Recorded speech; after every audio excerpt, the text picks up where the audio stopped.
Perkenalkan, nama saya Melinda Putri Anastasia. Saya dari kelas 10D SMA IPS Terpadu. Saya akan menjelaskan tentang sumber daya alam. Tentang sumber daya alam. Sumber daya alam itu dibagi menjadi tiga. Satu, sumber daya alam. Dua, sumber daya tumbuhan. Tiga, sumber daya hewan. Yaitu sekarang hasil dari sumber daya tumbuhan. Satu, bahan makanan dan minuman. Contoh sumber daya alam yang berasal dari tumbuhan adalah pemanfaat sumber daya alam tumbuhan sebagai bahan-bahan makanan dan juga minuman. Dua, sebagai material bangunan. Tiga, sebagai bahan bakar. Empat, bahan baku obat-obatan herbal. Dan lima, bahan baku industri.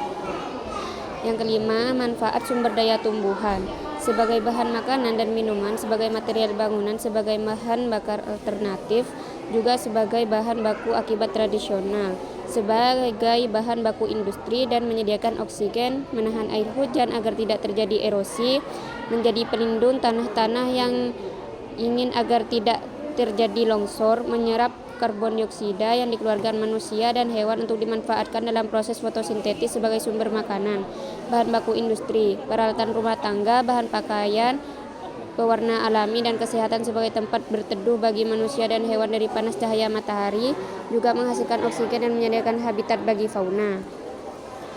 Pembahasannya, sumber daya tumbuhan adalah segala sesuatu yang dihasilkan tumbuhan dan bermanfaat bagi manusia. Sumber daya tumbuhan dapat dikelompokkan menjadi tiga jenis, yaitu hutan, pertanian, dan perkebunan. Manfaatnya adalah pangan, bahan baku industri, obat-obatan, penyejuk, penyerap udara, juga penyerapan air, mencegah erosi dan dekorasi. Contoh, padi, ubi, jagung, kapas, kedelai, kacang hijau, dan palawija. Manfaatnya, tumbuhan dan dapat menghasilkan bahan makanan seperti beras, sayuran, buah-buahan, dan rempah-rempah lainnya. Tumbuhan dapat menghasilkan bahan baku obat-obatan seperti jahe, daun binahong, Cina, dan juga mahkota dewa. Tumbuhan juga dapat menyerap air pepohonan di hutan dan juga dapat mencegah erosi dan longsor. Tujuan pertama itu tujuan untuk mentumbuhkan, dinamakan langsung atau diolah menjadi berbagai makanan dan minuman. Tujuan untuk obat-obatan, tumbuhan dapat dimanfaatkan sebagai bahan baku buat obat tradisional. Tujuan ketiga, untuk industri, tumbuhan dapat dimanfaatkan sebagai material bangunan dan bahan bakar. Data sumber daya alam tumbuhan adalah sebagai segala sesuatu yang dihasilkan tumbuhan dan bermanfaat bagi manusia. Sumber daya tumbuhan juga dapat dibagi menjadi tiga jenis, yaitu hasil dari pertanian, perkebunan, dan hutan.